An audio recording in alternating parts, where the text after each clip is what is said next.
Okay, this is my Jeep Liberty CRD. Before this I had a 96 Jeep Cherokee, and I was actually very pleased with it, but I love diesel, and I found this one. So, a few phone calls, and I got the money together and went out and got it. And when I was doing some research on these, I wasn't very pleased with what information was available. So I've decided to create a video series on them for your convenience if you happen to be looking for one of these or looking at buying one of them that you've already found. A few things that you should note. This one specific specimen does have the block heater plug, so you can use that. These Liberties do have some troubles though. You should know that before you buy it. The EGR valve is the most commonly known issue. It is open too much, lets too much gas back into the intake, which can cause some issues in running quality, as well as some issues with your turbo. The oils will get into the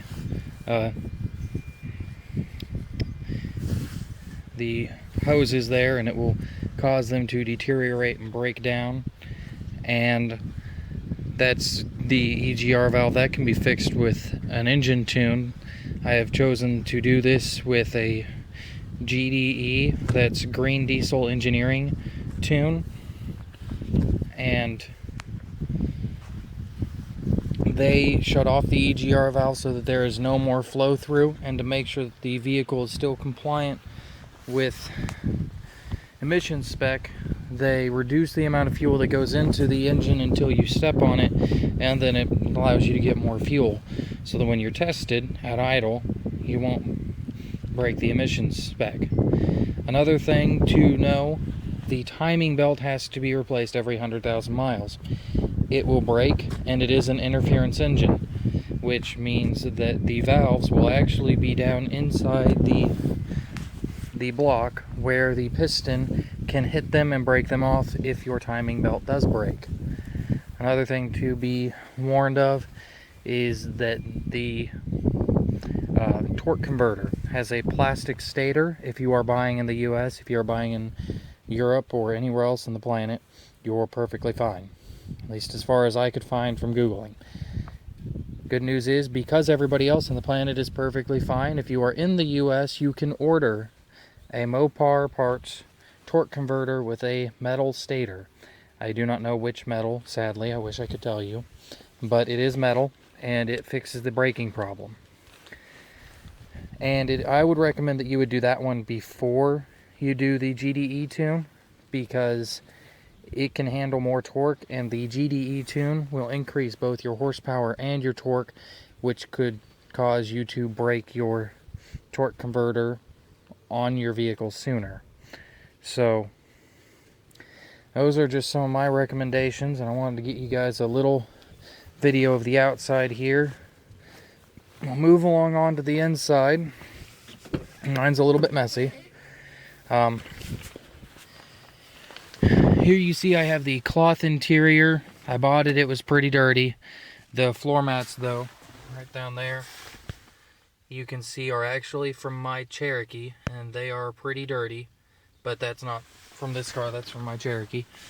A little upsetting note, the stereo system does not have a built-in auxiliary in port anywhere. None at all. This is the Sport model, and mine did not come with the optional deluxe package here that includes a thermometer, an average MPG reading, a current MPG reading, and a compass. Wish it did, not necessarily for the compass, but the MPGs would be nice. As we move around on into the back, if I unlock my car, I take my keys out again.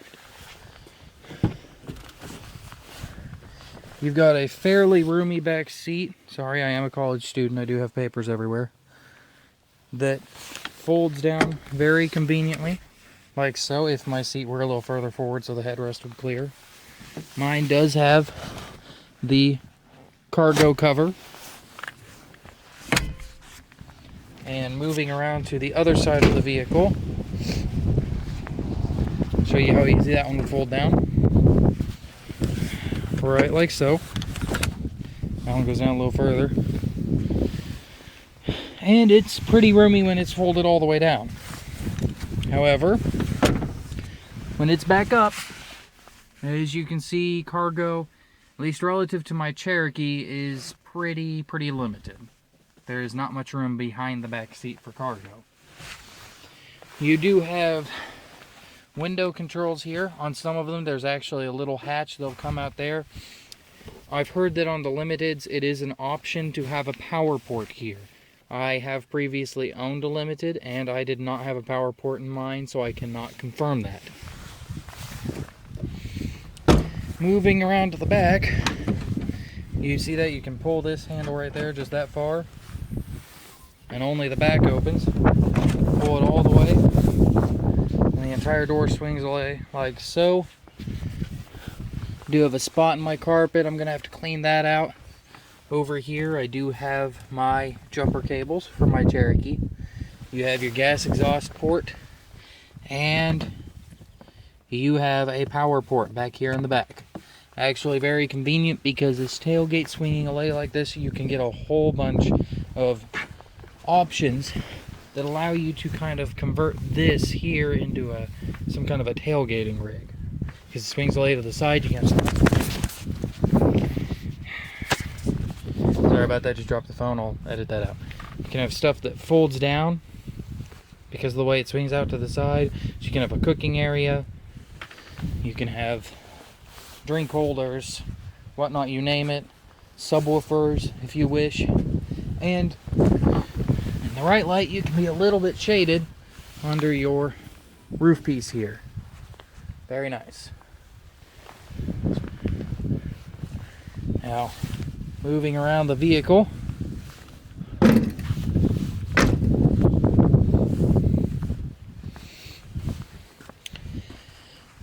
back up here, I'm going to turn it on for you so you can see kind of what I've got going on with mine.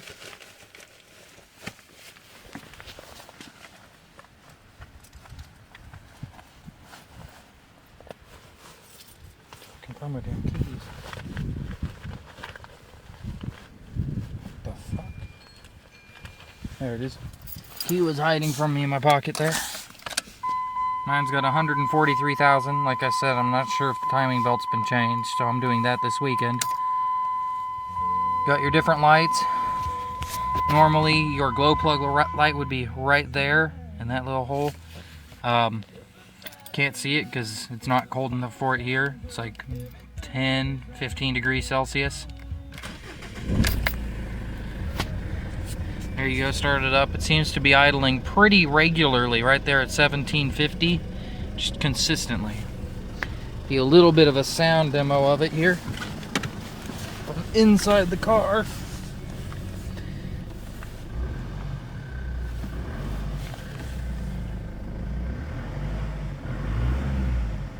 Now if I really let it go, I'm not sure if you'll actually be able to hear the turbo spinning up in the video or not, but I'm going to give it a shot.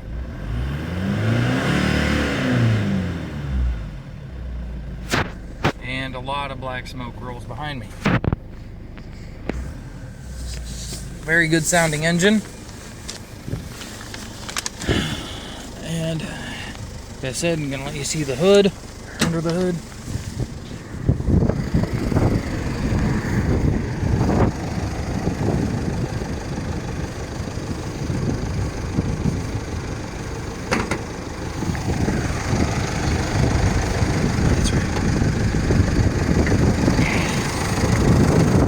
There it is. Got your 2.8 liter VM Motori CRD.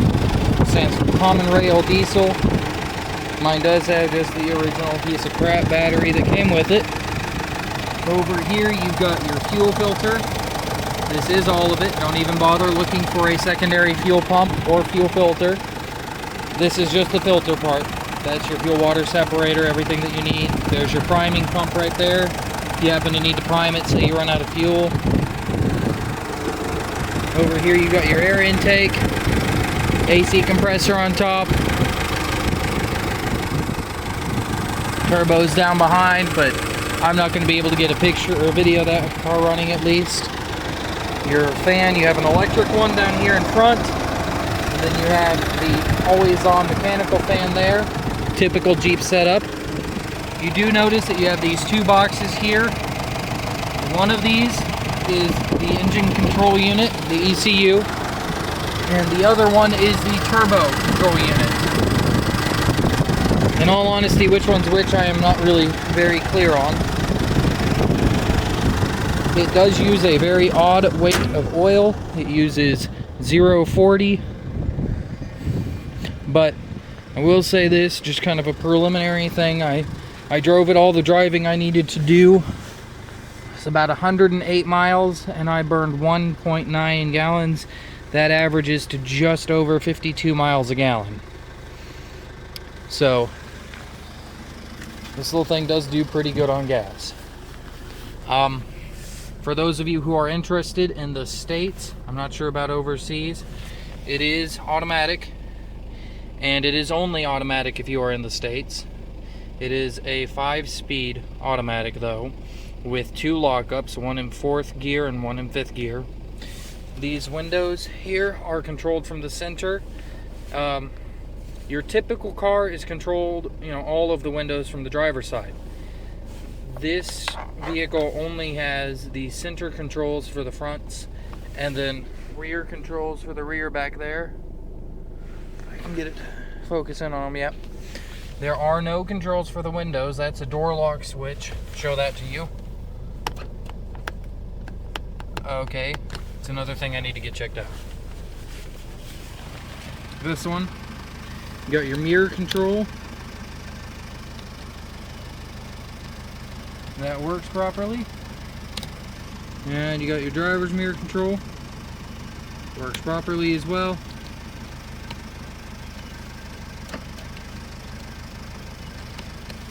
That's weird, it worked the other day. So those are your controls. Mine does have the manual seat control here and there as well for sliding it. They are relatively firm seats. I don't know if you can see that, but there's not just a whole lot of give there. All the way around, really just not much give. I'm hoping that'll get better with time, but since it has 143,000 miles on it, unless it was pulled by an RV for most of it, it probably will not get better with time. I will be updating all of you on this, showing you kind of the differences in mileage and vehicle response as time goes on. Sadly, I do not have the time right now to make a driving video on it. I am going to make a driving video for it on my way to school this afternoon, and I will post that with this video. But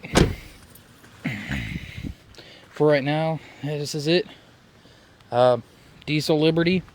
Hope you liked it. And I will talk to you again shortly.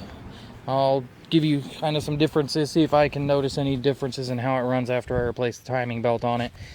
Next one after that for me is going to be the torque converter and the PCM. Or not the PCM on this vehicle, it's a transmission control module.